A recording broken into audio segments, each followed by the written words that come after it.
first rung of the ladder is gone. It didn't just rot away or get raised out of reach. It was systematically dismantled, vanishing into the silent digital ether of what economists are now calling the job apocalypse.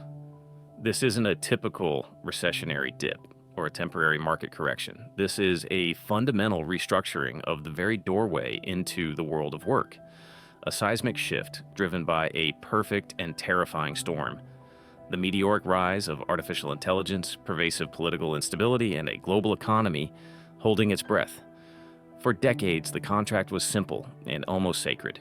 You invest years in education, you earn your credentials, and in return, you're granted a place on the bottom rung. It is a position of humility, of grunt work, of learning the ropes through sheer repetitive immersion. It is the foundation upon which every skyscraper career is built. But now, that foundation is turning to quicksand. Data from the world's largest job platforms paints a stark picture. A plummet of over 30% in entry-level postings in a single year. More graduates are chasing exponentially fewer jobs, creating a generational traffic jam with no exit in sight. The most seductive and formidable force behind this disappearance is artificial intelligence. Across boardrooms, a cautious, waiting game paralysis has set in. Companies are in a collective state of suspended animation, asking a single monumental question. Why hire a human for tasks a machine can learn to do? The drudge work, the document review, the basic data analysis, the repetitive administrative tasks that have traditionally been the proving ground for bright-eyed graduates is now being automated at a breathtaking pace. This isn't about augmenting human effort. It is about replacing the human entry point entirely. The pause in hiring, initially billed as a temporary measure, has now stretched into years, solidifying into a new, grim status quo. This creates a dangerous, self-defeating paradox for the corporate world.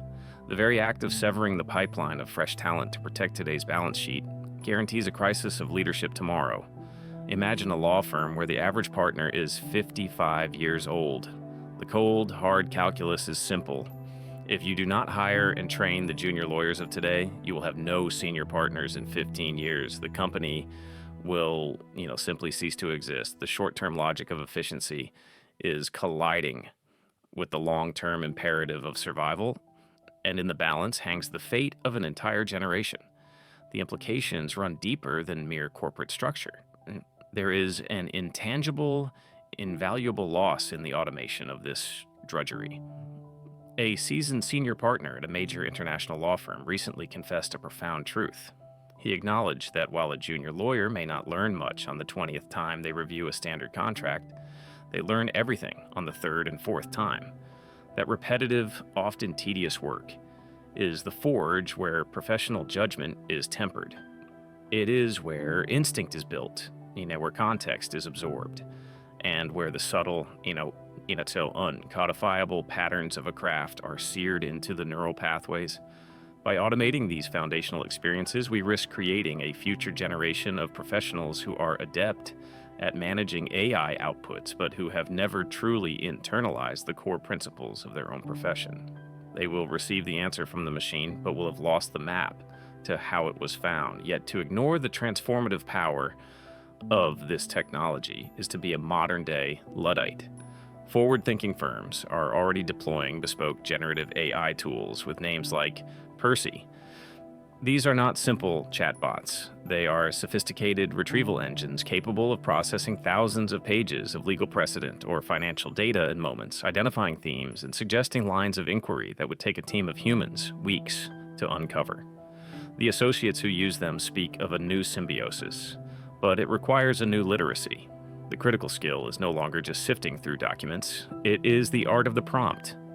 The ability to communicate complex, nuanced needs to the AI clearly and effectively is becoming as vital as the core joigne jishur itself.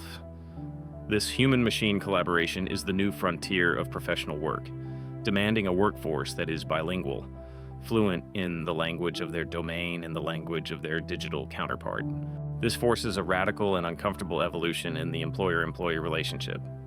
Leaders are now openly stating that a certain level of fear is not just inevitable, but necessary. The message from the top is shifting from paternalistic reassurance to a stark warning. Jobs will disappear. We don't know what the organization chart will look like in 5 years. You must be flexible.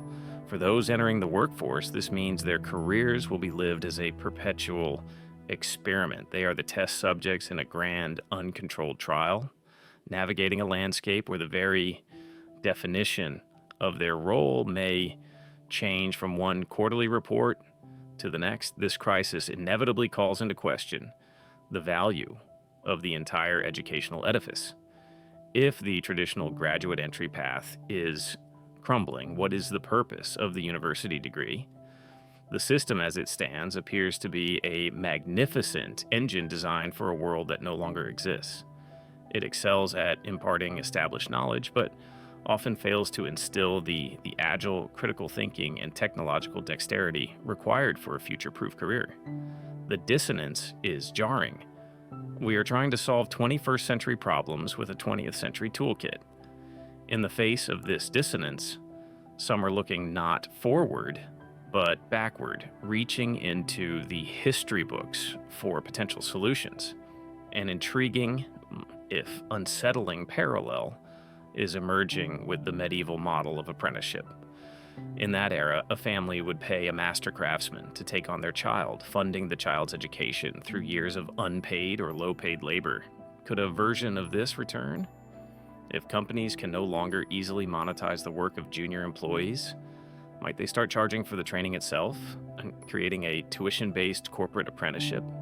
Or worse, could it lead to a new form of indentured servitude where a company offers training in exchange for a contractual commitment to stay for a decade or more? It is a stark reminder that our hypermodern problems may sometimes demand solutions that feel ancient, blurring the lines between innovation and regression. We stand at a precipice.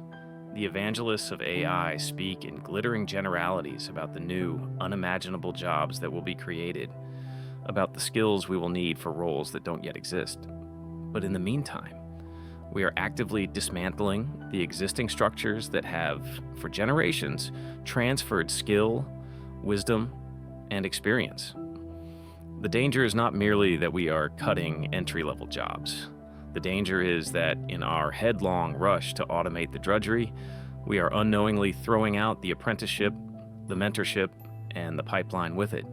We are not just removing the first rung of the ladder, we are risking the collapse of the entire structure, leaving a void of talent and a generation adrift, staring up at a future with no way to begin the climb.